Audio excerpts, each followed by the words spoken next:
Today's episode of The Sit Down with Scott Dion Brown is brought to you by Jeanette McKenzie, Realtor at Forest Hill Signature, Jewelry Forever at jewelryforever.ca, and Beautified by Romina. Enjoy the show. Broadcasting live from Glenmore Record Studios in Toronto, this is The Sit Down with Scott Dion Brown, your Sunday morning talk show with interesting guests, live musical performances, and the most fun you can fit in your coffee cup. Hosted by Scott Dion Brown and Regine Alaina, this is The Sit Down with Scott Dion Brown.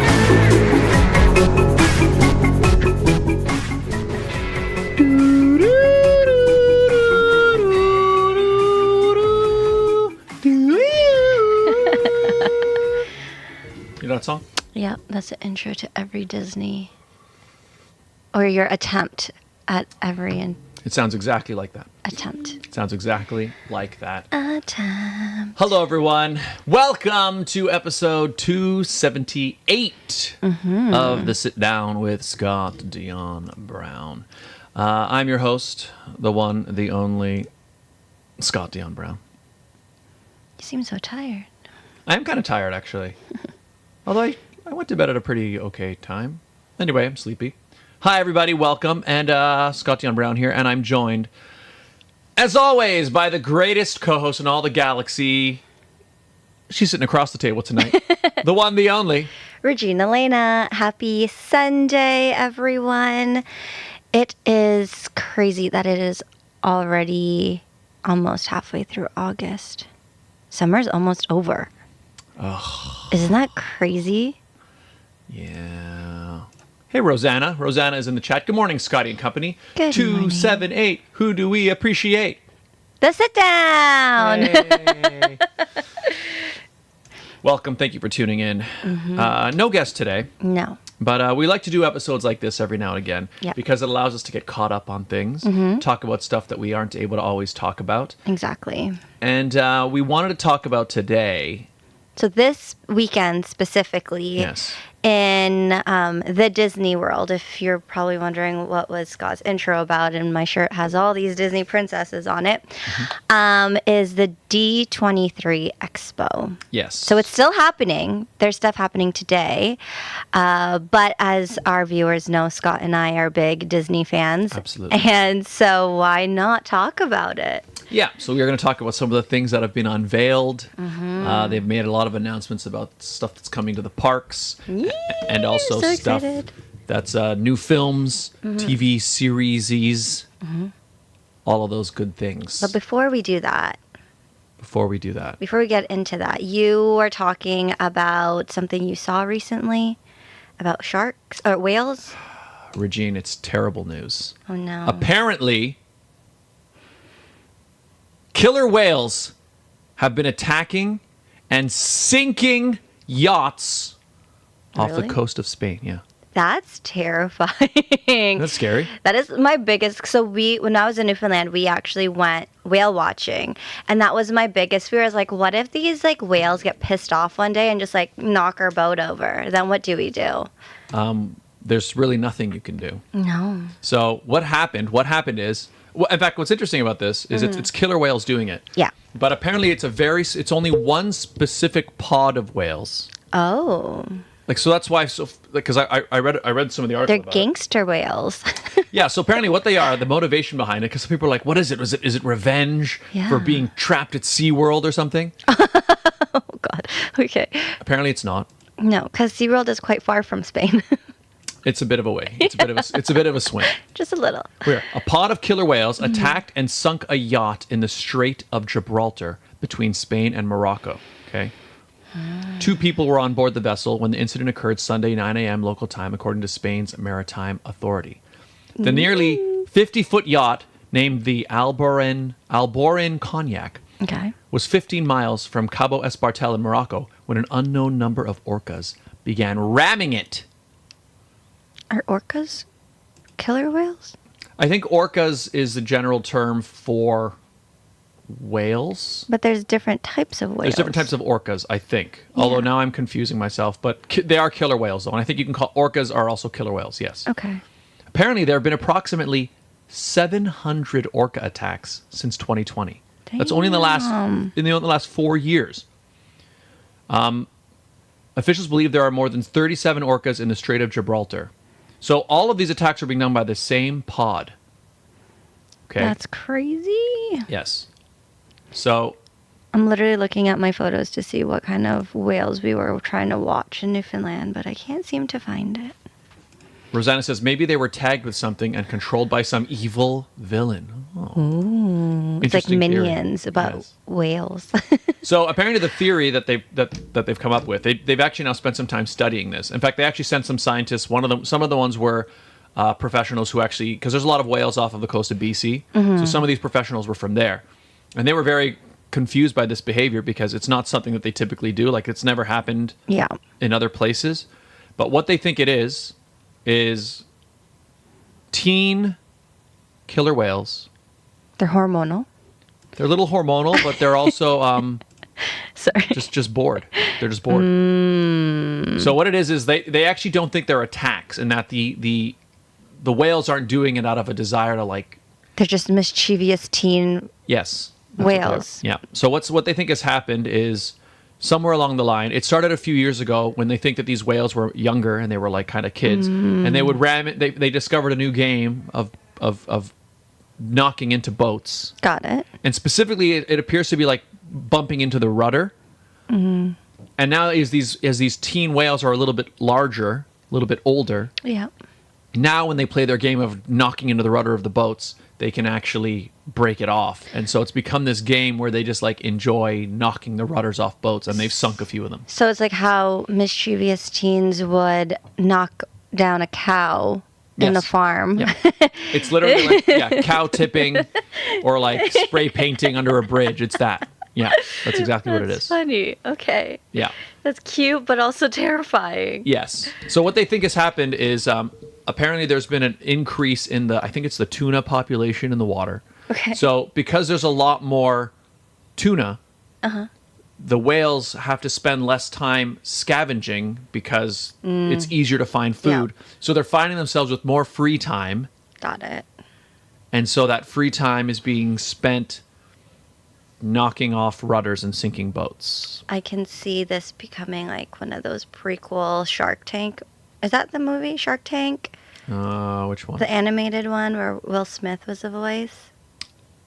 Oh, I didn't see that one. But Or maybe it'll be like a Finding Nemo pre-sequel, but teenage whales. I think we're on to something. Mischievous teenage whales. Maybe Pixar should get on that before someone else does. Yeah, exactly. Rosanna says, so they're stepping up the game a notch, lol. Exactly. And if they eat tuna, they're high on mercury. So they literally are just teenage whales just doing their thing. Getting high and causing mischief. You know? I love that. So apparently the advice they're giving to these to the boaters in that area is that it seems that if you keep moving, they'll chase you for a bit, but they tend to give up on the chase. So it's more if you're in that specific area, like don't like take your yacht out of your boat and just like drop anchor and like hang out. That's a bad place to hang out. Noted. Because yeah, and apparently the solution to it, they're experimenting with like maybe hanging a few different things off the side to like ward them off, like something that maybe looks like a jellyfish or something. Do they not like jellyfish, or was that just? I don't know. I guess jellyfish sting maybe. I don't know. Huh. But what they were also saying is that apparently in orca populations, similar to humans, I guess, is that like there are trends and there are things that become popular and then just fall off. So that's why like this isn't typical behavior of other orcas. It's just sometimes. Oh, so they saw it on their FinTalk and it was trending. Yeah, they were on their orca Instagram. Got it. And somebody on TikTok is probably better. Yeah, somebody did it and there was like that looks so cool and they're imitating it. Yeah. They were filming their reels. Yeah. Got it. Exactly. Exactly. They posted it online. That's how we know about it. That's how we found out. But got it. Yeah, but because it's a trend, they're thinking that it is something that probably could end just as quickly as it began. Hopefully. Apparently there was another one. I think this one was off the coast of BC. Oh where gosh. There was one female orca who started like putting a dead tuna on her head, like wearing it like a hat. Like she would just wear it and just come out. And because she was doing that, other orcas copied. And so for a little while there was this trend of like orcas wearing fish as hats. It's the latest trend of summer 2024. Yeah, exactly. Got It was it. like a fashion thing. On their runway. Yeah, exactly. And so if you are in a boat off the coast of Spain or near Morocco, Yeah. Be careful. be wary for mischievous orcas who might want to break off your rudder. That's so crazy because, like, I do think about being in Newfoundland and seeing, like, how many whale watching companies there are and how many people actually go out into open water to whale watch. Like, if that trend comes to the East Coast, Yeah. good luck, guys. It would be very, very disruptive. I know. And the funny thing about it is that, like, it's it could happen in the sense that it's not a behavior that's being it's not like they're hunting and this is their hunting behavior, like, oh, they must do this. It's just like You're bored. one of them discovered it and thought it was fun, and they're just doing it for fun. Well, So, yeah. to be fair, in the East Coast, I think it's humpback whales that they're Okay. not killer whales. So So, different whale types.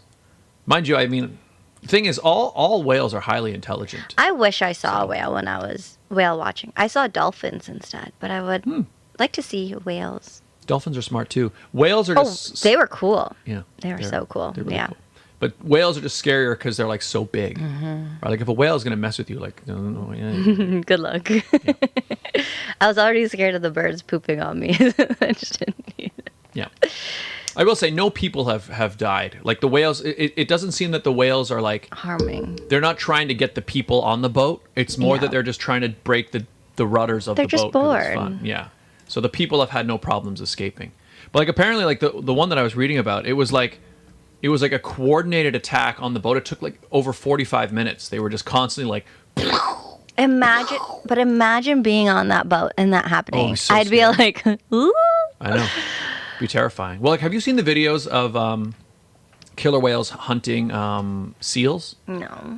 Like they'll do things like I've seen one where the seal will have like jumped up onto like a piece of floating ice to get out of the water, and then the whales will like coordinate their approach so that they'll splash a whole bunch of water onto the ice to try to tip the Jeez. seal off it. Yeah, so like I think generally it's the case that I think killer whales are for humans they actually don't they're curious about us and they kind of find us cute. So they're not interested thanks. but they're not interested in eating us, right? But if they wanted to, like they're much like smarter. They could very easily hunt us in the water, but they don't. Well then. But our boats are not safe. Not our boats. The Spanish boats. That's right. Yeah, that's true. That's true. Off the coast of BC, off the east coast, you should be okay. Hopefully. So beware, people. The killer whale menace is real Oh, goodness. and coming for you. That's terrifying. Yeah. So on that note, D23.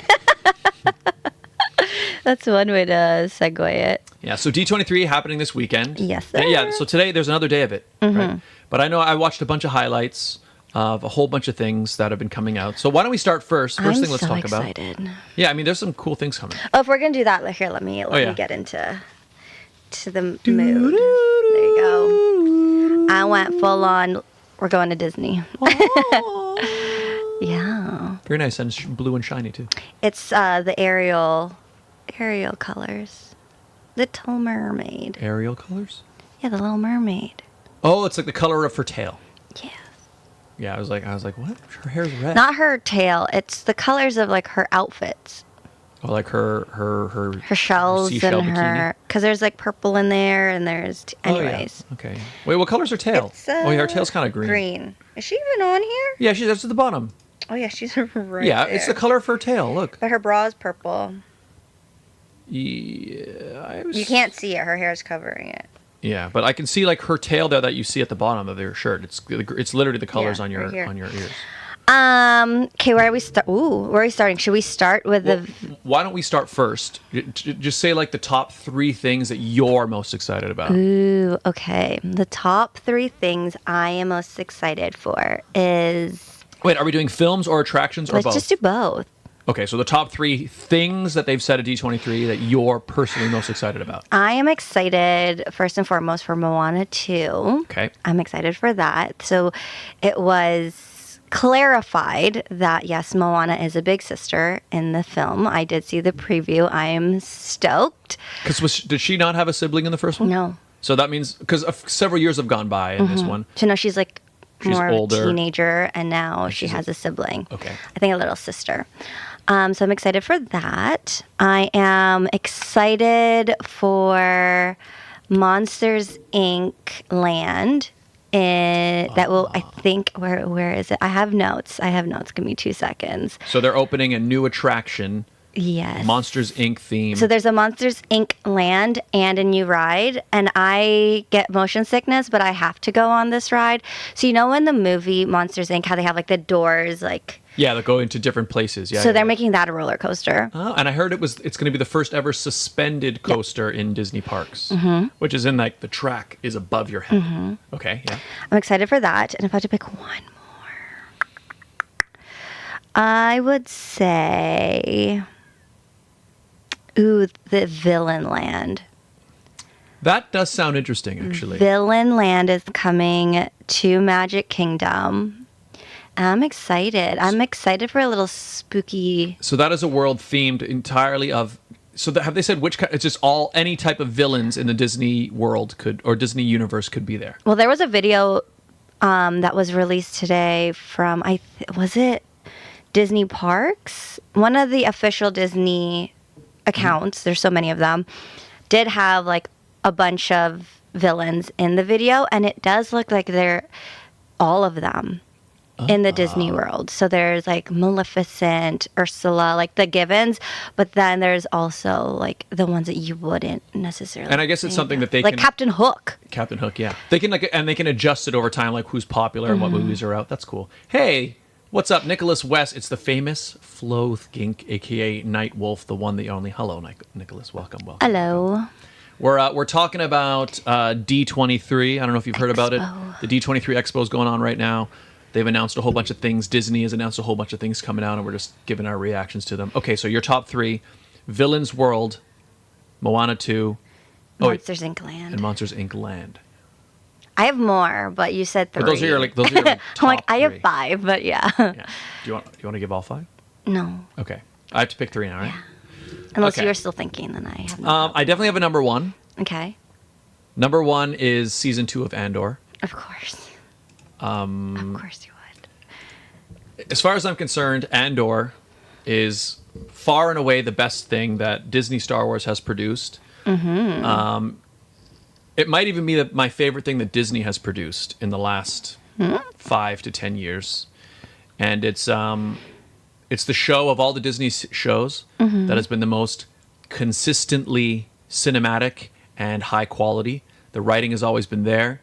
The special effects have always looked good. The acting is great. It's just for me, it's top tier. It's not just a good Star Wars show. It's a fantastic show. If you like shows like Game of Thrones or like any of those political dramas or any of those, you will like it. You don't even really have to know that much about Star Wars to like it. It's just a good show about trying to build a rebellion against a tyrannical regime. And I believe they're going to hit it out of the park, and I think season 2 is going to be fantastic. Cool. So that's what I'm pumped for. What's in the cup? Coffee. I'm drinking coffee today, although it is decaf. Mine's it's not. Decaf coffee. And Regine is drinking... At least I don't know.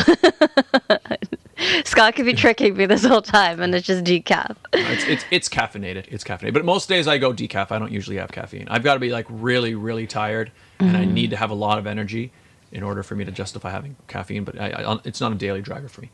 Okay, so that was your number 1. Okay, number 1. Andor 2. Andor season 2. I'm pumped. Okay, now number 2. Hang on, actually, I have them in front of me here. A lot of the movies. What about the Mando Grogu? Yeah, I mean, okay, so Mandalorian and Grogu. The movie. The movie. I'm cautiously optimistic about it Okay. because I wasn't that blown away by the last season of The Mandalorian. So, like, if we were having this discussion after season 1, Yep. I think I would be a lot more excited. Yep. But my concern is what's the story going to be about? Because I almost feel like they kind of ran out of story by the end of the last season. Okay. So I don't know. Got it. But I mean, I like the character, and obviously they're sitting right beside you, right there, next to you. Boom. I'm a fan. Yep. I'm cautiously optimistic. I guess the thing that makes me not excited is like I want it to be good. Of You know course. what I mean? Yeah. So, so I don't know if that's my number 2 or not. Or I if don't it's know. even on your list. Yeah, I'm trying to think then. So then what would be my number 2? You know what I am actually legitimately excited about What? is Avatar 3. I am. And the reason I'm excited about Avatar 3, one, I liked Avatar 2. It wasn't my most favorite movie. It wasn't my most favorite It was movie. good though. It was, and I noticed actually, so one thing that I remember enjoying it in theaters, Yeah. but I also remember as I was watching it thinking there's a specific part in the movie where like the kids are first finding out about how to swim underwater and how to they're Yeah. learning about the underwater world and learning how to breathe and all that stuff, or at least hold their breath for a long time. Mm-hmm. And it was a bit draggy. It was very draggy. Yeah, and I remember watching it thinking, I'm enjoying this. I've settled in. I'm enjoying it. I know it's a long movie, and I'm just enjoying the moment. Yeah. But I remember in that time thinking to myself, other people might find this a little boring. And I'm sure because you are a filmmaker and you have edited your own fair share of videos, you probably saw some items there that could have been removed. I mean, from a pacing perspective, yes. But the other thing, I think the other reason I enjoyed it so Yeah. much is because what Jim Cameron is doing with just like the technology and stuff with the Avatar series, it's for me it's all it's like he's pushing the envelope forward. It's like I don't think anybody has come as far with how real, like it's Yeah. all, like the entire world is computer animated, right? Like they're all of it, because I've seen some of their behind the scenes stuff. They're filming in a large studio. They're using motion capture. Is it all green screen? No, it's not green screen. What they're doing is they've got like I don't know if you've seen like any of the behind the scenes footage of like Lord of the Rings and stuff, where so they have like the dots on someone's face and they have like a camera. So they're basically, it's got all like those balls, and so like everything that the actor does is being captured into the computer so that they can then. But the way that they're getting such realistic effects is like they're having them. So like there are scenes when they're walking and they're like bouncing off leaves, and so they have little trampolines set up in the studio. So like the actors, all their movement They're is actually like real. moving. Got it. Yeah, and then they also filmed like all the underwater scenes. They actually had the actors go underwater and film like in swimming in actual tanks. Makes sense. Yeah, and so that's why like all the water motion and all the lighting and all of it looks so real, because they're actually putting them in the actual environment that they're kind of in. Yep. So for me, I'm excited about it because I think he's pushing The limit, filmmaking yeah. forward. Yeah. We when I watched it, the second one, we went to one of those. We went to Cineplex, but it was in one of those rooms where you have like the film on the side too. Oh. So in certain parts when they are underwater, like it all appeared, and I was like, whoa. So it feels like you're in. It feels like you're in there. Whoa, yeah, because I can't do 3D, so that was like the closest. Oh, really? Yeah, I get motion sickness from it. Oh. So watching or being in that room first off threw me off, because I was like, oh my god, what's happening? But then I settled in to the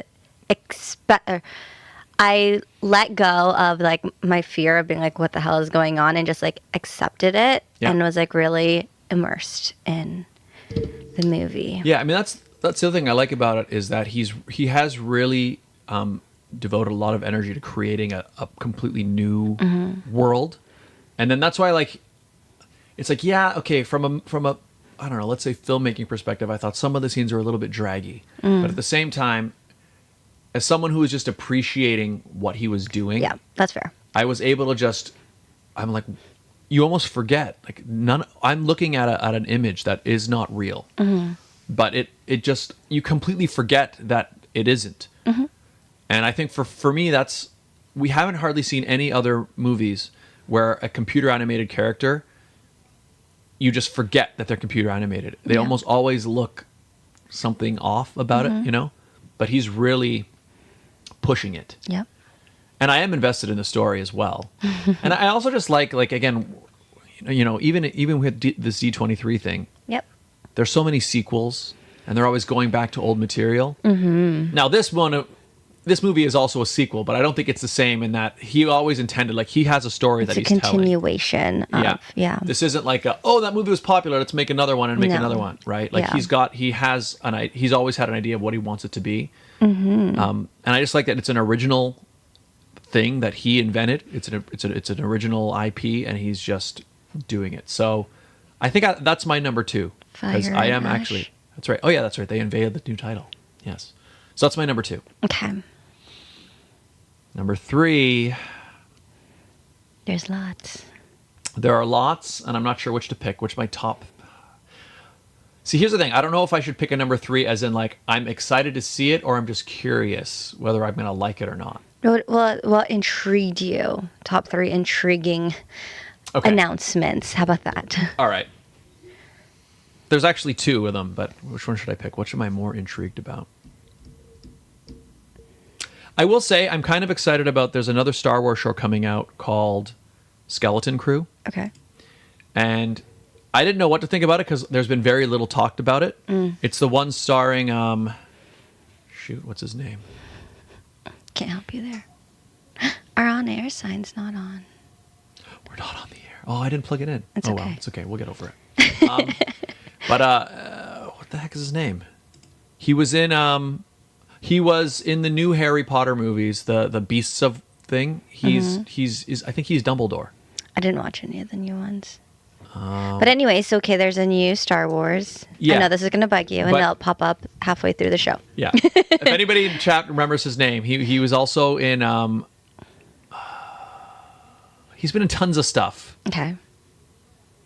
Anyway, he's in it, but he's not the star. Okay. But this series, it's basically, it's about kids who are, it sounds like they're living a regular suburban life in some Star Wars suburb. Okay. And and they find something in the woods, and they get whisked away on an adventure in space. Okay. It's literally the Goonies in the Star Wars universe. Have you seen Goonies? No. Oh. Well, it's like that. It's like there's been a lot of movies like that, or like there's another one like Stand By Me, or like these movies where it's basically just kids. They're the stars. Yeah, and they go off on an adventure together. It's like very popular in the 80s. So and like 90s. the killer whales that we were just talking about. It's the same thing. Yeah. Got it. Exactly. Got it. So I didn't know at all anything about it until watching that preview. I just heard about the show Skeleton Crew that's coming out, and it looks fun. Like it just kind of looks like a fun, the kind of show that I think I would have liked when I was a kid. Got it. You know what I mean? Where like when the kids are the stars and they just go on an adventure. It's like that. So interesting. Yeah, I think that'll be my number 3 because I remember watching it and being like, oh, it's like, I literally said out loud, I'm like, oh, it's like the Goonies in space. Okay. Cool. I think the number 4 one that you're talking about, and I think it's one that I'm also most intrigued about, so I'm kind of glad you didn't say it. Is it the Stitch? Oh, no. Oh, okay. I thought it was going to be the same one. Because we're not that in sync, clearly. well, maybe for similar reasons, because I know you are quite a fan of Lilo and Stitch. I am. And they have unveiled that there's going to be a live-action Lilo and Stitch. Yeah. So all we saw, right? All I saw anyway is they showed Stitch. Yeah. He bursts through the screen, and you see what he looks like. And what are your thoughts? I feel like a character like Stitch needs to stay animated. But, so I was a little worried because remember when Sonic was this whole live action? Yeah. And we watched... weird, scary teeth. Yes, and we talked about it on the show, and I was like, ooh, is this going to be another one of those like Sonic moments? But then I watched the reveal of Stitch, and he is kind of cute. I would agree. I'd say it looked good. Like, I think he's cute. And it looked just like Stitch. Yeah. But what you'd think he'd look like if it was real. Yeah. And I like that. He's not weird looking. They didn't make any bizarre changes. It's just... I mean, the coloring is a little different, but obviously, like, animated Stitch is bright blue, and then this real life one is kind of like Timu colors. I don't know. Like, you know, like it's like what you order online versus what you get in reality, like one of those things. I gotcha. Okay, that was true. I would say Sonic was Timu, so he's more like Shein, I guess. I don't know. Yeah. No, he's cute. He's cute.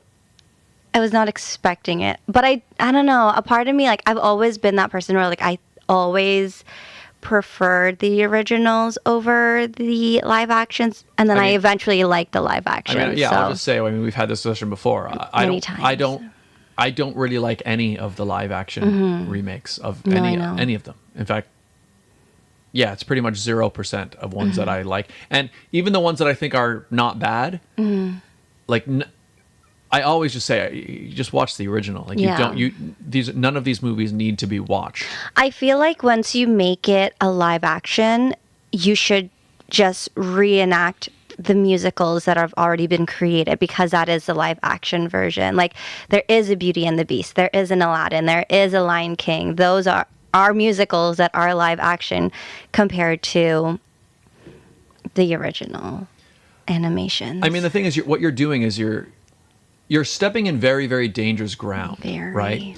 Again, especially when you're doing something like, it's not like they're remaking something that nobody liked and they're fixing it. You know, it's like they're taking their most iconic properties that people love, and you have to be very careful how you approach that, because one, you have to be careful how you deviate, because the fans of these things are fans of it for a reason. Yeah. So when you shift something away from it, you're going to annoy those people. And then the other thing is, like, you shouldn't, especially if it's a musical, you can't put somebody in the musical role that's not as good a singer as you had at the previous one. Yeah. You know? And like, for example, with what you're saying, like, the live action of The Little Mermaid was good. But then why is it when we have something like D23, where you have the original voice, Jodie Benson, of Ariel being more forefront than the new Little Mermaid? Oh, I didn't even see that. Is that what so they brought the original Little Mermaid out on stage? But, like, Jodie Benson is everywhere. And everyone knows her as the voice of Ariel. Yeah. And I'm not saying that the new Ariel was terrible, because, like, it's her own style of, I forgot her name. That's why I know who she is. I just forgot her name. It's different. I get that the original was in the early 90s and this one was the 2000s. Yeah. But still, I am a original girly, clearly. Well, yeah, she's just. I mean, it's the other thing as well, right? Is I feel like when at the time that they were making the original films, all that they cared about was, like, making sure it was tip-top quality, right, in every aspect, including, like, it was pretty typical for the person who plays the voice actor that does the voice is not the same voice actor as the singer. Right, because they'll do things like, okay, yeah, this guy just sounds like him perfect. Oh, but his singing voice isn't that great. Okay, let's bring in, right? Yeah. Whereas now, especially with the live action, they're doing things like, oh, well, they want to grab a star, or they grab, right? And so you'll end up with somebody who, okay, yeah, well, they really look the part. Oh, the acting is okay, but the voice is great. Or, oh, the voice is really amazing, but they can't really act, right? And I guess it's hard to find, you know. Are you talking about the Beauty and the Beast, Scott? Beauty and the Beast is a big one, but there were several. Even in Little Mermaid, I didn't think Prince Eric's voice was very good. But he looked like Prince Eric. Yeah, but again, it's you're going to give the guys. Did he didn't even have a song in the original? No, but they gave him one. So they gave him a song, and it didn't sound very good. So again, well, they gave Jasmine a song. They gave Jasmine a song. Jasmine didn't have a song originally, and well, not a solo song. Yeah, no. That's right. And she was okay. It's so crazy to hear that actress actually talking in interviews, and she has a British accent. Oh. And in the movie, she doesn't. To me, that's fascinating. Okay, so talking about remakes then from the originals to live action, what are your thoughts on the new Snow White? Okay, Same. so the Same. again, we can't have the conversation without talking about again how it relates to all the other remakes, right? So like for me, the bar is on the floor with all of these things, Okay. right? The Snow White one makes me even more concerned because I'm very concerned. there's been so much controversy, right? For starters, they had this whole thing when because dwarfs was bad because who was the actor from Game of Thrones? Anyway, You're asking the wrong person. he spoke out against it, right?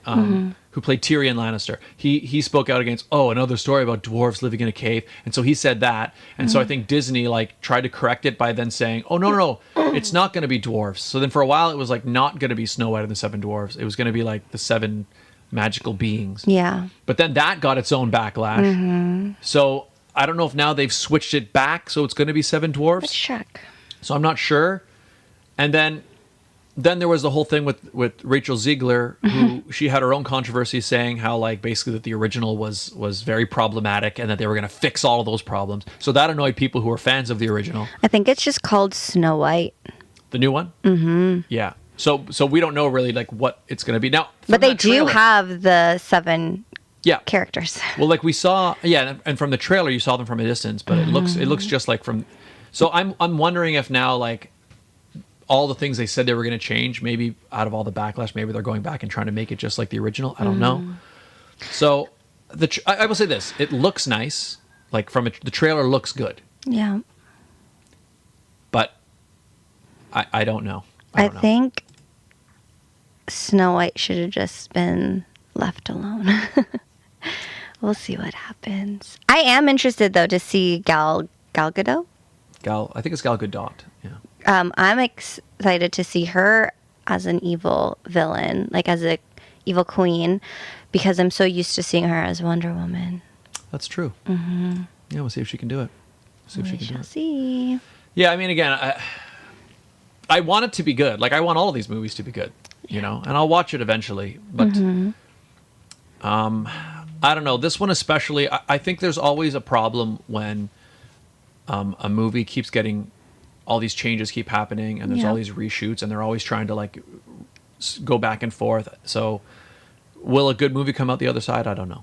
Speaking of Snow White, this has nothing to do with D23, but I heard recently that the character Dopey, the original, was supposed to actually have a voice, but they couldn't match the character voice to the character, so they just didn't.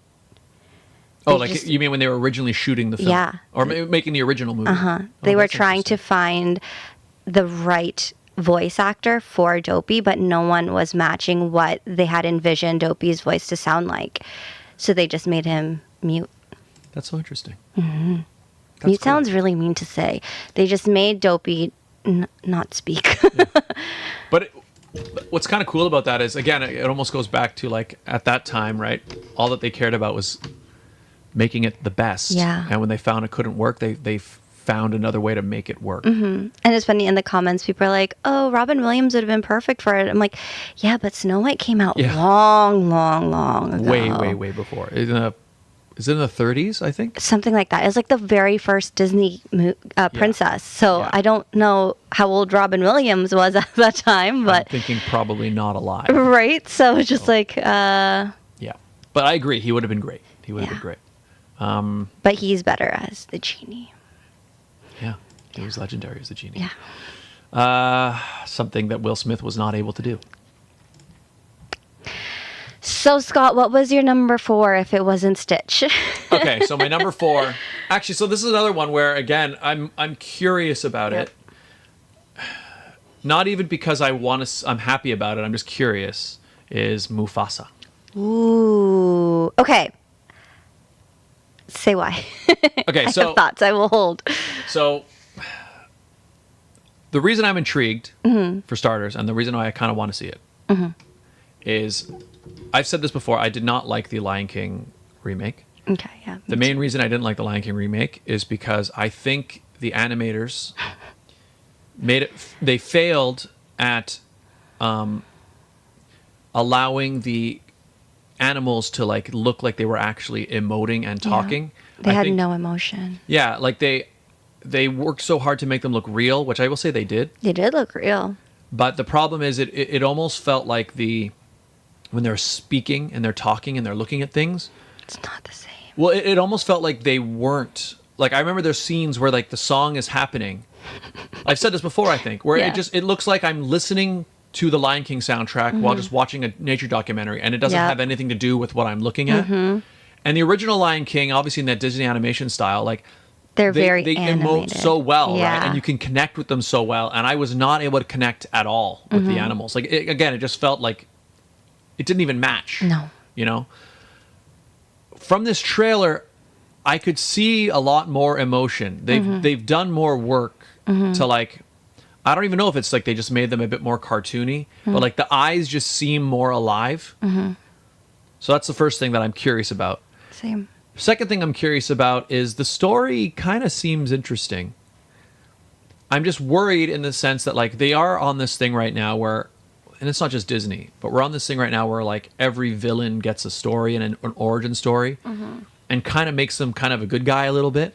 Yeah, he was like a good guy that was just wronged. Yeah. And I don't know, like we're seeing with Joker, which Joker was a cool movie. But we're seeing a lot of movies Maleficent. Yeah. And so we're doing this thing where by the end of the movie, this bad guy has to be the bad guy, you know? But some of the big reveals they made in the trailer, which looking at some of the YouTube comments and some of the reaction, these are some of the things that people are most annoyed about, is that they reveal in the trailer, for example, that Scar and Mufasa are not actually brothers. So, and people are like, that totally changed the story. That breaks the story. And them not being brothers for me doesn't necessarily break it. But the thing that I think makes it more controversial though is that it sounds like when it starts, it's that Scar, who he's not called Scar yet, his name is Taka, but he's the heir. And Mufasa is this outcast who joins them. So he's not actually the heir to the throne. Taka is the heir to the throne. And people in the comments, and this is the part I'm wondering, like, I'm very curious, again, what they're going to do to justify this. But, like, if it means that Scar is the actual heir to the throne and should be rightfully the king, it really changes Scar's actions in The Lion King. It makes him a lot more justified in, like, wanting to... If his rightful kingship was stolen from him and he's the one who should be ruling... It changes things a lot. So again, I mean, we don't know what how the monarchy works in the actual lion world, but I am curious, and I will say, like, it does look interesting. Like the story itself, I'm curious. Intrigued, They introduce like this pack of white lions, and the thing is, the way they've shown it is like Mufasa and Scar, or Taka, both look they're very likable characters. Their voices are very likable. Like, Taka seems like a genuinely nice, good person. And so it'll be very interesting to see, like, how is he going to become that? Scar, Yeah. So I'm interested. It's piqued my interest. I don't know if it's going to be good, and I'm worried that it's going to be terrible. But I'm interested. No, when I was watching Inside Out 2, I did see the preview in theaters, and the first thing I thought was, oh my god, it's going to be like Lion King. As in, like, they couldn't... For the exact same reason that you said in the beginning, is I didn't like the Lion King remake for the exact same reason, where it did not connect. So I was like, oh no, is it going to be the same thing, just a different storyline? Yeah, I don't know. Stay tuned. But I'll watch it. Like I said, the story was interesting. I don't know. You know what I'll say though, right? Is like people worry that like the Lion King universe has been shattered by the fact that they're not actually brothers. Right? I think the universe was shattered much earlier by the television show. What is it called? The Lion Guard. Oh, the new one. That cartoon. Well, there's a whole Lion King series. Like, there's like a 1, 2, 3. Yeah. But like, remember, it's the one that Thomas. Thomas introduced me to. It's the Lion Guard, I think. Yeah, I didn't watch it. But he showed me some scenes of it. So according to that show, every king gets this superpower where he can call on like the spirits. Okay, but you also have to realize that Lion Guard is a kid show, so they're just trying to like. But it's still in the same universe. Fair. So it means that Mufasa has the ability to like roar and bring about the spirits and like lift a mountain. Oh. See, I didn't watch it. How much danger could a stampede of buffalo be to a creature that can lift a mountain, Regine? I didn't watch it, and obviously Lion Guard came after Mufasa was dead anyway, so... But yes, the show came after. Yeah. But the show implies that every king had this power. But if you're now saying that he was just an outcast who technically shouldn't have become king, so maybe he didn't have that the power. superpower. Oh. But then why would Simba have it? Maybe his mom is related to Scar. Oh, okay, maybe. Because I think in the show Lion Guard, I think it's like Simba's I don't son. know. I think it's Simba's kid who has it. Okay. Point is, it was pretty dangerous to introduce that superpower into the Lion King cinematic universe. Yeah. Okay, because is that canon? Are we gonna see in the Mufasa movie the somebody's gonna use the power and move a mountain? I would like to see that actually. Stay tuned. Stay tuned. You know what I'm interested in? Oh. Wait, are you still talking about Lion King? We're Get your good. final notes. Okay. What I'm interested in is Toy Story 5. Toy Story 5. Okay. Did you watch the last Toy Story? Any of the recent sequels? I've seen Toy Story 2. Uh-huh. I think I've seen Toy Story 3. Did you see 4? The most recent one. What? Who's in 4? Is 4 the one with Keanu Reeves? Yes. He wasn't in 3? No. Oh, no. Number 3 was when they introduced the pink teddy bear. Or the purple fuchsia teddy bear. Lotsa. Shoot, I'm getting them confused. So I'm anyway, not sure if I've seen them all or so not. anyways, so Toy Story 5. So I was like, you know what? Toy Story 4, great way to end the series of Toy Stories. And then they introduce Toy Story 5, which is supposed to be the toys versus technology.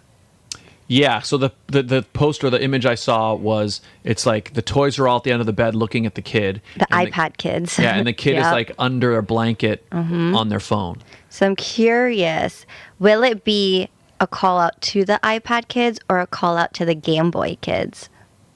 Oh, you mean like when it's set? Yeah. I mean, I think it's a lot more applicable to now iPad kids than Game Boy kids. Because I will say, But if you think about it, the movie came out in the early 90s. Yeah.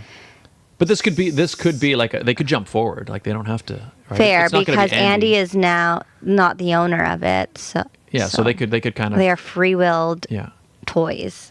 And I would say again, as somebody who grew up in that age of Game Boys and Game Gears and DSs, even though we had those things, we still play with toys, right? I think what's changed in the current age that we're in Yeah. is like a lot of kids, they do not play with toys in the same way. No. Because the gaming is so much more immersive, and having a screen on you kind of all the time is so much more just the norm. Yep. So I do think it's more applicable now. Yeah. Go ahead. Oh, I was just saying, I'm curious about Toy Story 5. I mean, I kind of feel like it feels weird to have so many Toy Stories, and then I think making Lightyear as well, like it almost feels like you keep putting out stuff. Yeah. I will say though that the premise is interesting to me. Yeah. I'm interested to see how they go about technology and attacking technology. And it's kind of funny how they're calling out the iPad kid generation, because it goes to show you that the Toy Story series isn't for the new generation of Pixar watchers. It's us, the originals, who That's true, yeah. have followed Toy Story since day one, who grew up with Buzz and Lightyear, Buzz and Woody, and all of them. So I'm really interested to see how they kind of call out the parenting, maybe, of our generation with the iPad kids. That's true. What are your thoughts on iPad kids, Regine? My husband and I have talked about this. When we do have kids, there's no iPad. We joke around like, oh, we're gonna raise our kids like we were raised in the 90s, where it's like the shows that they watch will be reruns of the 90s shows, because there are studies that the new shows that kids are watching do create more cases of ADHD in children because it's so fast paced. Where what we grew up watching, like Franklin or Hey, it's Frank. Anyway, that's the only reason I said that. Or like all those shows that we watched, it is very slower pace. So there's not that boom, boom, boom, boom, boom that like TikTok gives you, where it's like, oh my God, there's so much happening. Just show your kid Mr. Dress Up. Oh, 100%. Today we're gonna look. I'm just gonna draw. Yeah. It's got a little wizard hat on. Yeah. It's got a happy face. They're gonna be like, it's a beautiful day in the neighborhood. Yeah. That's what I would like to do, at least. And I know that there are people, like I've seen it on TikTok, where people in our generation are raising their kids as if it's the 90s, because I think we turned out fine. Yeah, and I think the problem is attention spans are just shot now. Like, and I think it's worse with kids, and it's happening with adults too. You know,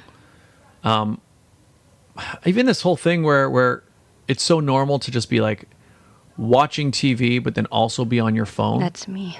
Well, I mean, it's so bad. It's me as well. Like, although I do find like when I'm watching, like right now, I'm enjoying House of the Dragon. It's really good. And I purposely I just put my phone because I'm like, I want to watch this. You know what I mean? But it's weird that like when I was a kid, right? It's like I wanted to watch my show, you know, and there's nothing else that I want to watch except my show. Yeah. You know, and the idea that my show's not engaging enough, that I need to have this secondary thing, you know, and then sometimes you're on Instagram or TikTok. So it's like you're watching videos while you're watching another video. The only time I will do that is like, it depends on what I'm watching first and foremost. But if it is something that like I'm really into, I'll pull my phone out during commercials if I haven't recorded it. Yeah. But then that's when I'm like scrolling. I'm like, oh my God, it started. Like rewind it. Yeah. Yeah, it's bad. There's no way there's no way that it's good for us. You know. So. And like what's sad about like the whole iPad kid generation, and I apologize to all the parents who give their kids iPads, is when you go to a restaurant and you just see all these kids on devices because they can't just sit still, or they can't just be at a restaurant or somewhere public and just enjoy the environment that they're in. Like they have to be on their phones or a device at all times. Well, and I think part of being a kid, I think, is you have to like, one, you don't really get to develop an imagination if you don't have the chance to be bored. You know, and so, social skills. That too, yeah. Like just to be present. Like, okay, we're at the table. Yeah. You encourage the kid to be in the conversation, right? But I also think there are times when you just, like I remember being a kid, there are times when you just have to sit quietly. Adults are doing something and you just have to be quiet. You know what I'm interested in is like, imagine going to church or a place of worship in this day and age. Are kids on their tablets with headphones in, or are they actually sitting still, or are they going to the children's segment of church, like the children's ministry? Yeah, that's right. Like I'm so curious to what that would be like. There must be certain numbers, iPad and headphones. I don't know. I just think, you know what the problem for me is it makes me think it's like, what are you creating? You're creating a situation where a child who grows up to be an adult, they all do, by the way. They do? But you're creating this idea that like, anytime I'm kind of not interested, I can just disconnect. You know what I mean? So like, oh, I'm sitting in a group of people and it's just totally socially acceptable to just, I'm here now. You know what I mean? And like, there's no way that one, it's creating this weird, like, so that a person will just, they feel like almost entitled to you know, I'm bored, bye. Like, I'm actually curious to all the people who are watching our show right now live and they have it on their TV. How many of you are on your phones right now? Like, let us know. I mean, definitely none, because this show, they just can't get enough. No, but I'm curious. Like, even if you're listening in later on Spotify, like, how many people are actually scrolling through their phones while we're talking? I'd probably say most. I would say also, again, content is different content, because I think podcasts and their long form style, they're kind of designed to be background. Like, I understand if this is in the background while somebody's doing something else. But our show is also very ADHD friendly because we do jump around from topic to Killer topic. whales are bringing down yachts, everybody. Like, let's be real. But yeah, that's my thoughts on So I guess it'll be curious to see, going back to what we were saying, is that Toy Story. What Toy Story 5? What's their take going to be? How will it? That's why I'm curious, and I do think, like, none of the Toy Stories have been bad movies. No, none of them. Right? Even if I will say Toy Story 1 was the best one, you know, and I don't think we needed more. But I'm not going to sit here and think, like, I've never watched a Toy Story movie and been like, oh, they really don't know what they're out of ideas here. They always have an issue where they're tackling something. I would say, and I haven't watched this one yet, so I can't say for sure. Buzz Lightyear, it's solo film. Did you watch it? I didn't, although my brother said it was actually a good movie. Was it? Because I wasn't intrigued by it, maybe because I can't say I'm not their demographic, because I clearly am their demographic. I just didn't find that it would intrigue me as much as the Toy Story. Because, like, yeah, Buzz is a main character, but as a standalone... Yeah, well, I remember at the time, even some of the people were complaining that, like, for example, they didn't get Tim Allen to do the voice. Which they should have. Yeah, and then the excuse they made was like, yeah, but Tim Allen is the voice actor that does the toy, but the real Buzz Lightyear is, you know what I mean? So that's what they were running with, the idea that because he was a real person or something. But... that being said, I still think marketing-wise, it was a mistake. They totally should have had Tim Allen. He is the voice of Buzz. Everyone Buzz. knows him as Buzz. And, like, if you think about the original Toy Story, when they have Buzz Lightyear commercials on, it's Tim Allen's voice. You're right. So, therefore, you're right. They did miss a mark in not having him. I think it was a missed opportunity for sure. 110%. But then the other thing, so what my brother was saying is that, like, he says that it doesn't really have anything to do with Toy Story, almost in the sense that almost marketing it as a Toy Story related movie was almost a mistake. Because my brother says, as a movie on its own, again, I haven't seen it, so I'm just going on his word. But he says as a movie on its own, it's just a good movie. And, like, almost attaching Lightyear to it maybe hurt it, because it's like, this doesn't have anything to do with Toy Story. I'm not going to watch this. But maybe if they just said it's a movie, it's a space movie. Yeah. Anyways, I have to watch it, but I have heard it's good. But I don't know. We shall see. We shall see. Anyways, who we shall see are our advertisers. Oh, geez, we've already gone for an It's hour. been an hour. Wow. Okay, yeah, well, let's do the ads.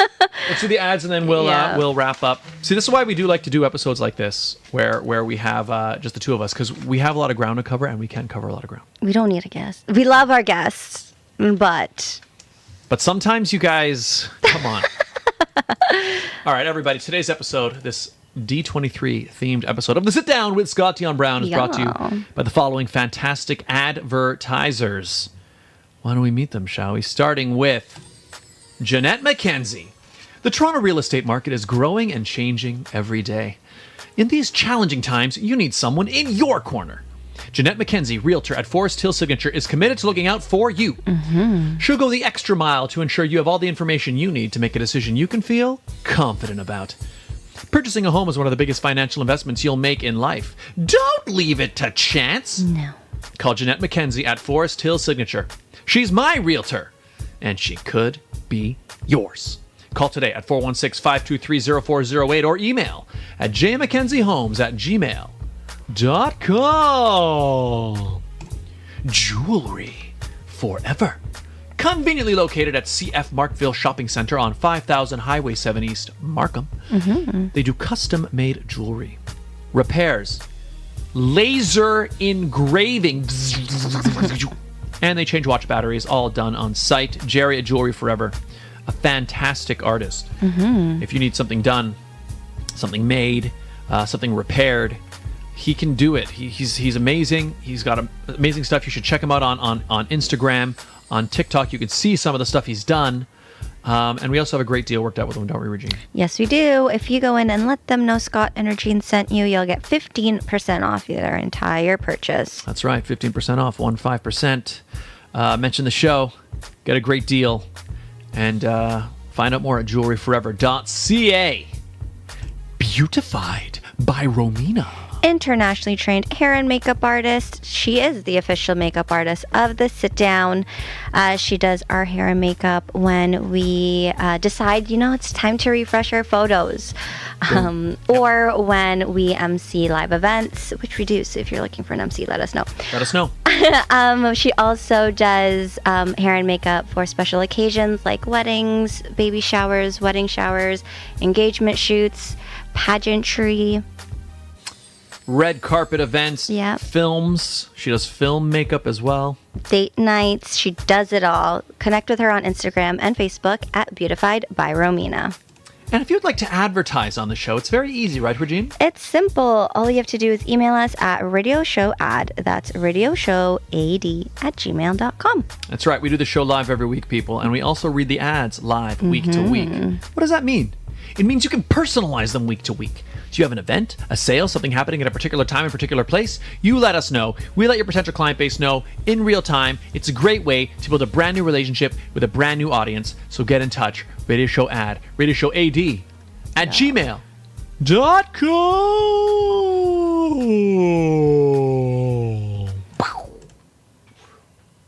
We're back.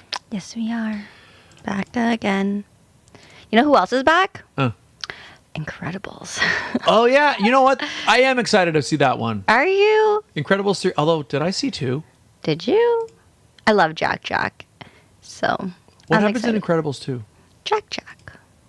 Oh. A lot of it was mostly around Jack, I think. And who's Jack? The baby. Oh, you know what? I haven't seen Incredibles 2. But I remember really liking Incredibles 1. Okay. I liked the art style, the aesthetic. I thought the characters were really good. Yeah. I thought I just liked everything about it. I thought it was just a really, really good movie. I didn't see 2, so obviously 3 is I'm excited the same way I'd be excited for 2, but I didn't see it, but I should see it. You excited for Incredibles 3? I am. I think I'm more excited for Incredibles 3 than I am Frozen 3. Yeah, me too. I would agree. Yeah. I feel like they should have ended it at Frozen 2, and knowing that there's a 3 and 4 in the works, is it overkill?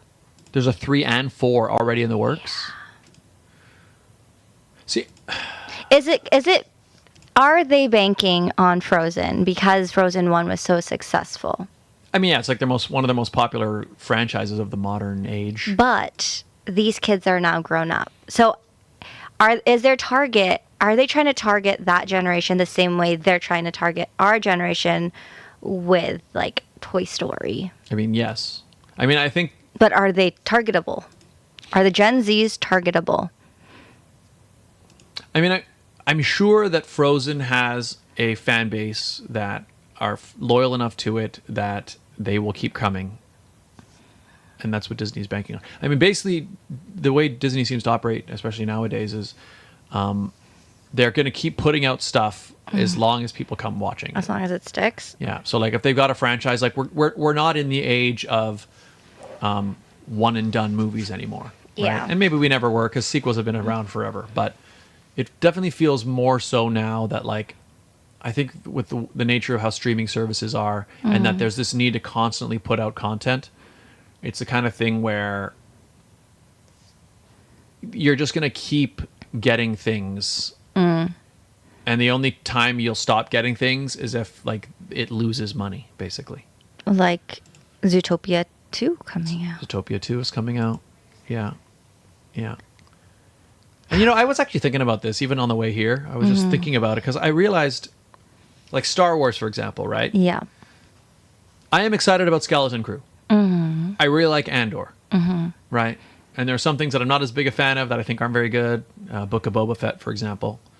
But I was also thinking, like, what does it mean when, your favorite movie, for example, it becomes like, it's not just a movie anymore. It just becomes a world in which now they can just tell any story in that world. Yeah. Right? So, like, for example, for me, Luke Skywalker and Han Solo and Princess Leia, those were the characters of Star Wars, and they go on their adventures. And Star Wars was the story of those people, right? But now Star Wars has almost become a genre of film in that you can just make a movie in that universe that has nothing to do with any of those characters. It's just an aesthetic that you can tell stories in now.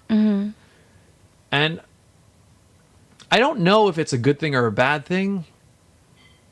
Obviously, like, if you like it, and like Andor was really cool, right? Yeah. It's telling another part of the story.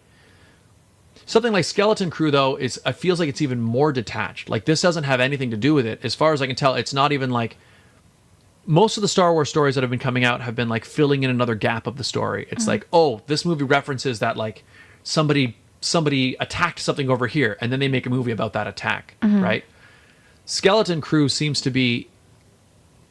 It's just its own little thing. Its own entity. It's like, over here, there's these people that did this, and it's got nothing to do with any of it, I don't know what it means, but part of me wonders, like, if it's at the very least, is it water it down? It's definitely the case that, like, in any individual movie is less special now, because there's going to be 80 others, and there's something nice and magical about a story starts and then the story ends, and they that's lived it. happily ever after. Yeah. There's no more happily ever after. We see what happens after. Yeah. And usually you're right, and it's and there has to be another conflict, and in many cases it like makes the original worse. Yeah. Like, I'm literally, as you're talking, I'm trying to think of Disney Disney princesses, I guess. Like, have there ever been a Disney movie that did not have a pre-sequel? I don't think so, because they're sorry, you mean it takes place before, or a sequel? Sorry, a sequel, not a pre-sequel. Like, there's maybe Snow White, actually, because I don't recall a Snow White 2. Like a part 2, yeah. I know there's like a Little Mermaid 2. There's a Cinderella 2 and 3. Yeah, the sequel thing really started, I think, in the 90s with originally it's check. like, oh yeah, just look down the shirt. I don't think there's a Sleeping Beauty 2. She woke up. What are they going to do? Put her to sleep? Sure. But it's like it was around the 90s where they used to make, but all the sequels went straight to home video. Yeah, there was no theatrical release. No. And now we've sort of come out the other side where now like we're making full out sequels, putting them into the theaters. Because there is a sequel to Beauty and the Beast, Mulan, Pocahontas, Aladdin. I would say Return of Jafar, not a bad sequel. No, it's good. Yeah. That was good. But the thing is, I remember even at that time, it's like they weren't considered, like they weren't on the same level. The animation wasn't as good. It was like, it was fun to have and you watch them at home, but like, I don't think, you never put them at the same tier as like the original movie. Whereas now I think, again, it's because of how streaming services work, and now we're kind of in this thing where like some movies don't even get theatrical releases, but it's still considered a big movie. So I don't know, it's kind of all messy now.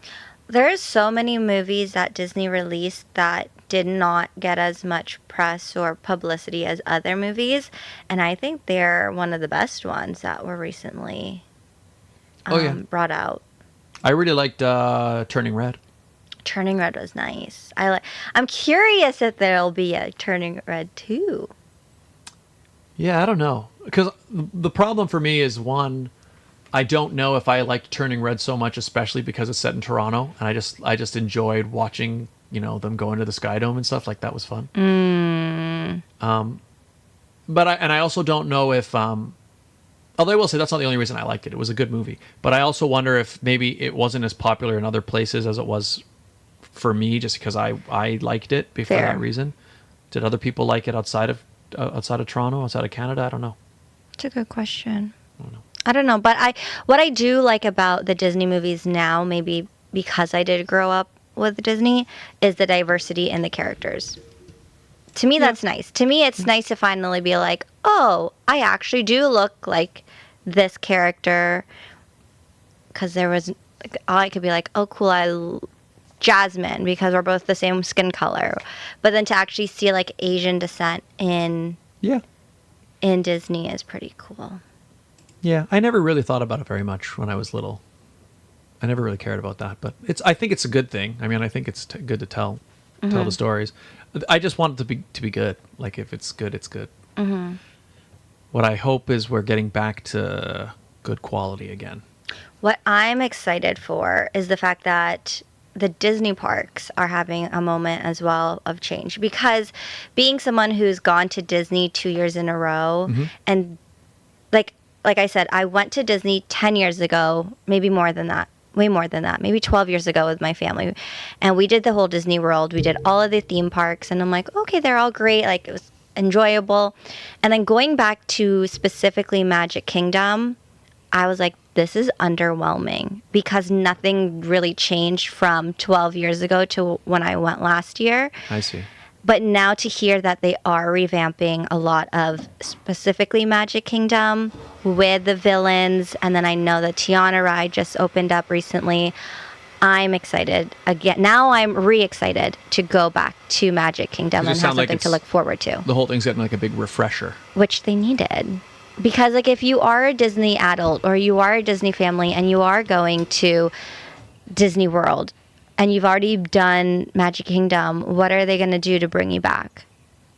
There isn't much to bring you back. Like, you'll get certain princesses there, obviously, for, like, Disney princess girlies and boys. But then if you go, there's so much more happening in Epcot and Magic Kingdom and all these other parks. Makes sense. You've been to the Star Wars one, right? Uh-huh. Is one day enough to do Star Wars? Like, if I just spent all one day in Star Wars land? For me, personally, because I'm not big on Star Wars, I could walk that park half the day and be like, okay, now what do I do? Okay. Because it is very specific to... Hollywood Studios is very specific to Marvel and Toy Story. Not Marvel, sorry. Star Wars and Toy Story. Okay. So being someone that is not that as big as a Star Wars fan, and because I've already been now twice... back to back.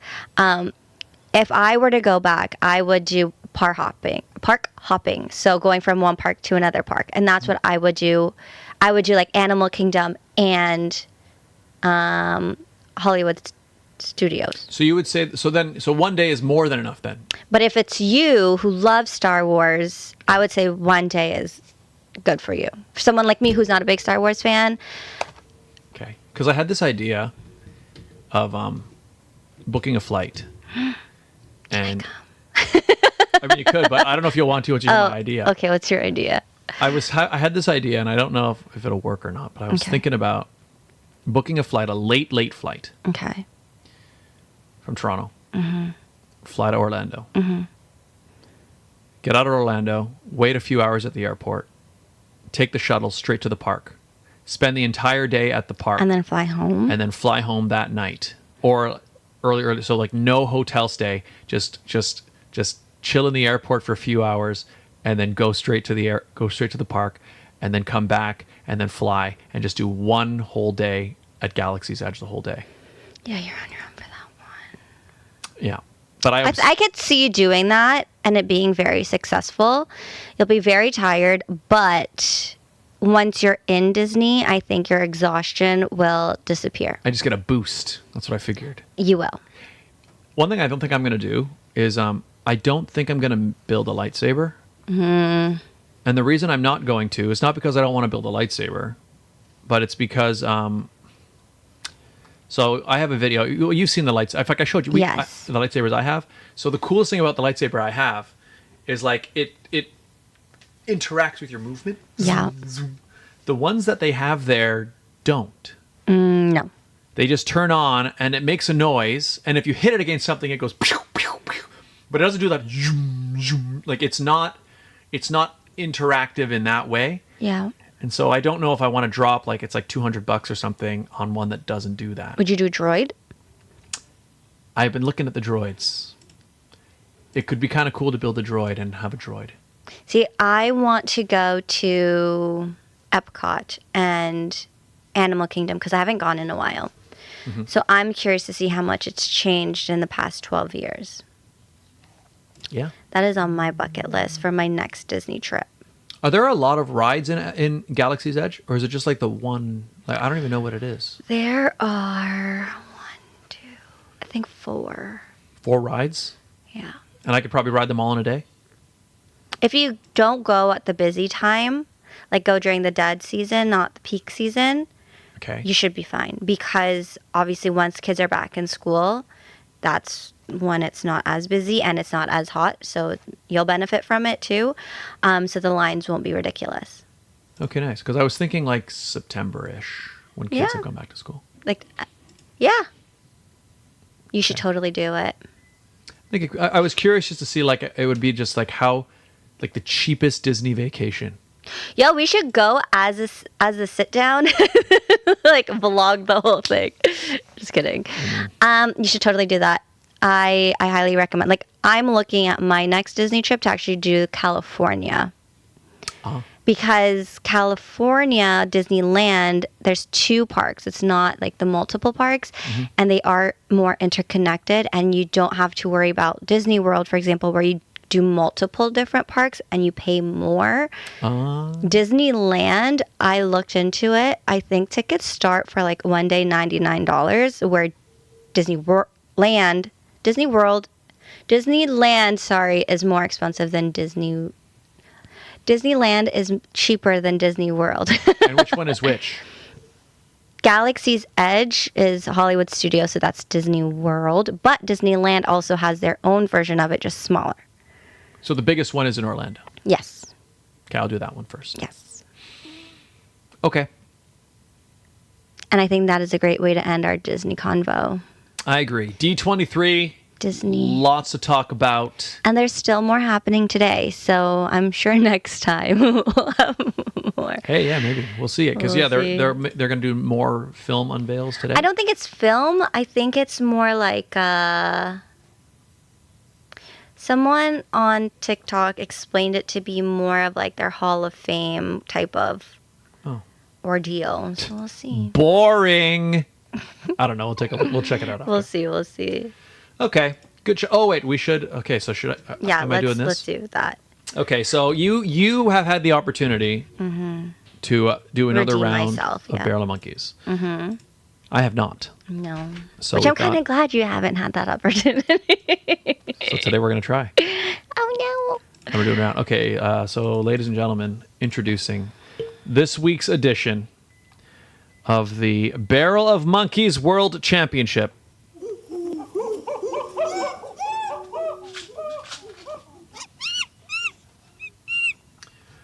Okay.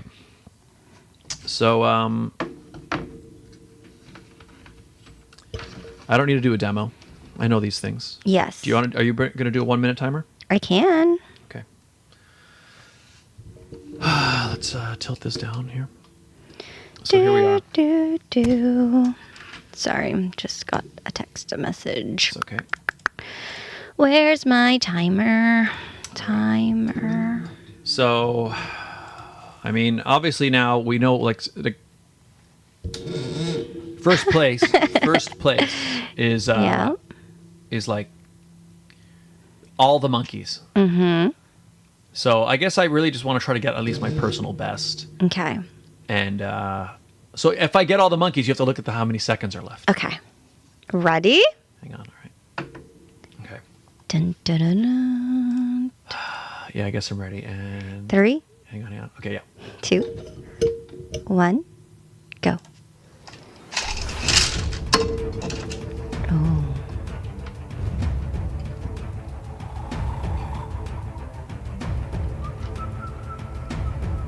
Ooh. Ooh. Okay. 40 seconds. You got lots of time, Scott.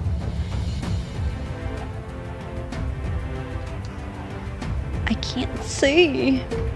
30 seconds. No. Don't drop any. Jeez. 15 seconds. Come on. 8, No. 5, No. 4. Time. Ah. All right. How'd we do?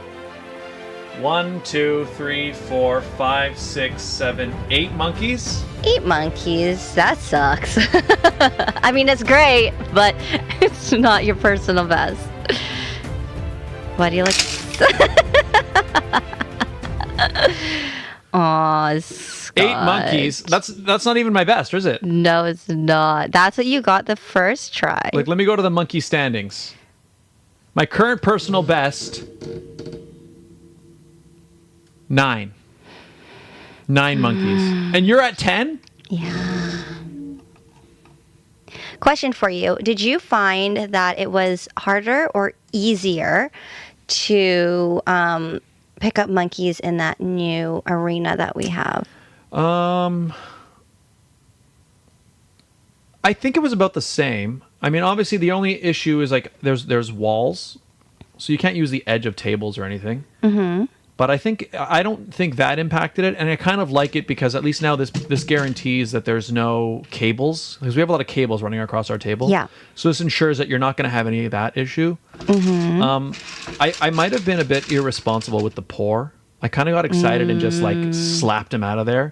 If I had been a little bit more cautious, maybe letting them pile a bit higher, because what happened at the end there was I had 4 monkeys. Yes. That were completely flat on the table, and the angle of my hanging monkey's paw was not at the right angle. That you want it to be hanging kind of like this, so that you can get under. And he just wasn't doing it. So we're not going to update anything today. No. It's like. Anyway, that concludes this week's edition of the Barrel of Monkeys World Championship.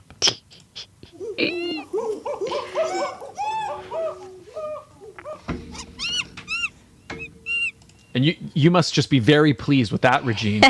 I kind of am.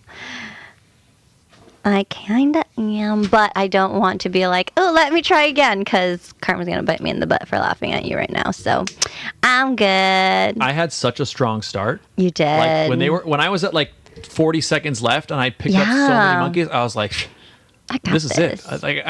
I'm not sure if you guys could see my face because the camera was pointed down, but like I had like an involuntary smile. Yeah. I was like, wow, I'm a legend. And then suddenly I'm like, oh.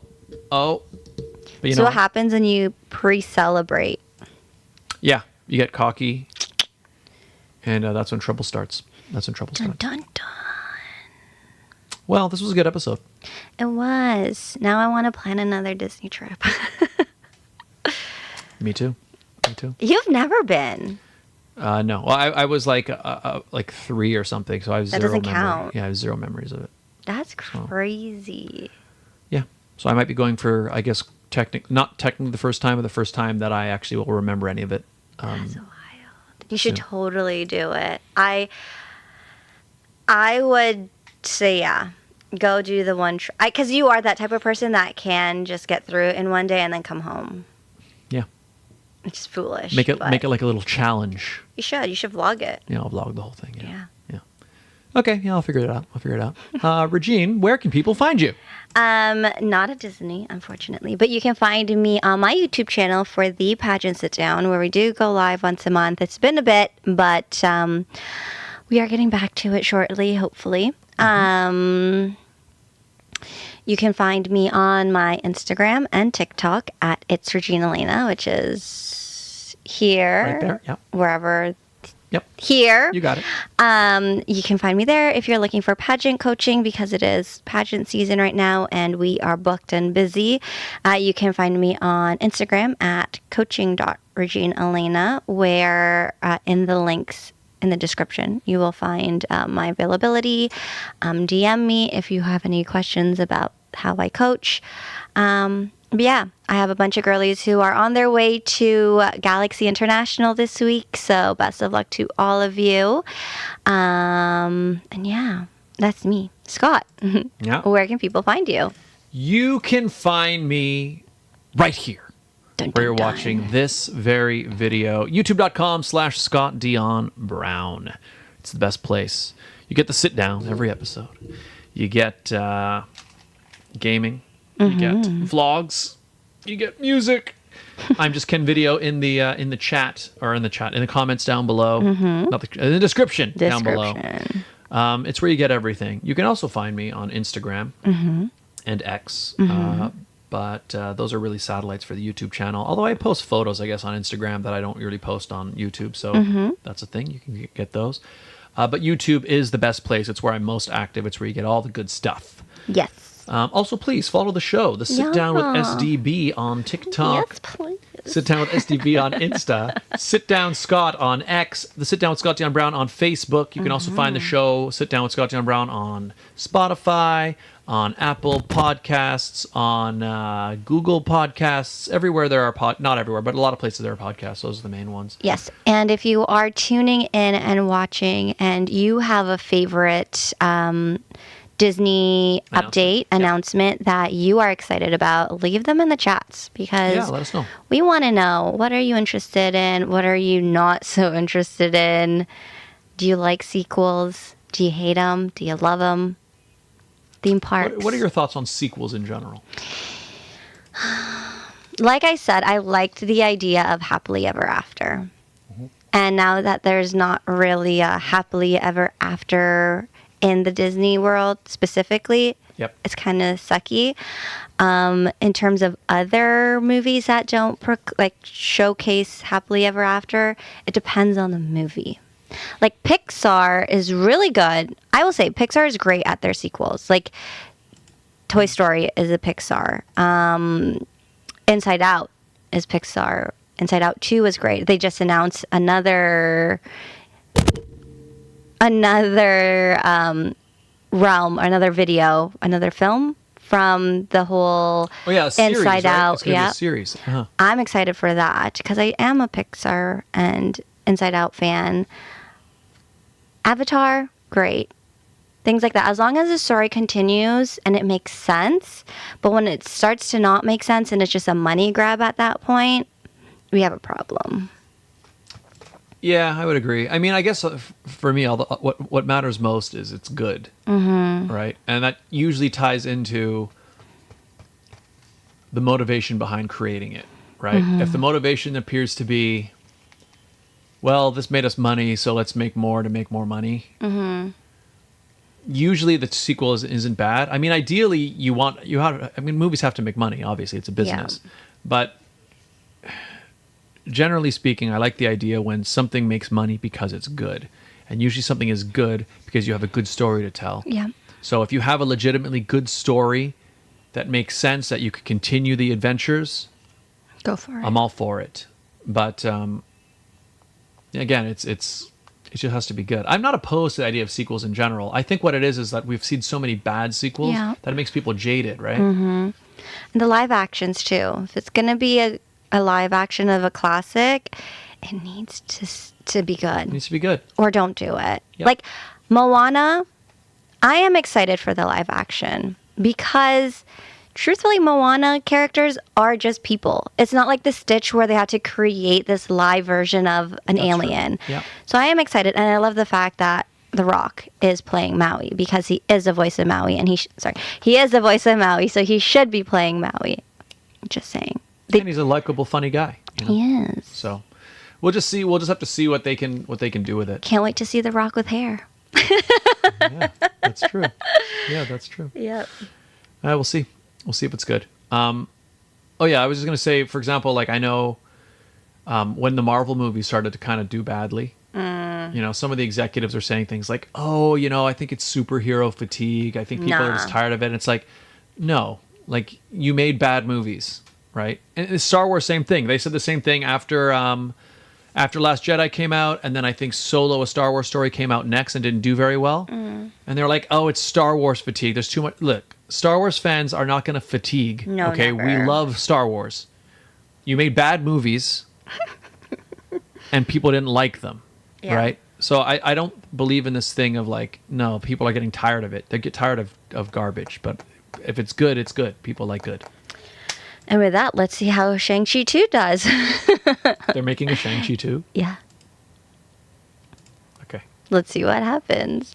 And on that note, we'll end our sequel to this conversation, because that's literally what we just did. We made 277 sequels. It never ends. Oh my God. Never ends. 278. 278. Boom. See? Look at that.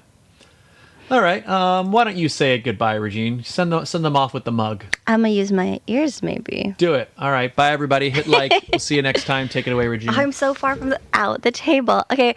Bye, everyone.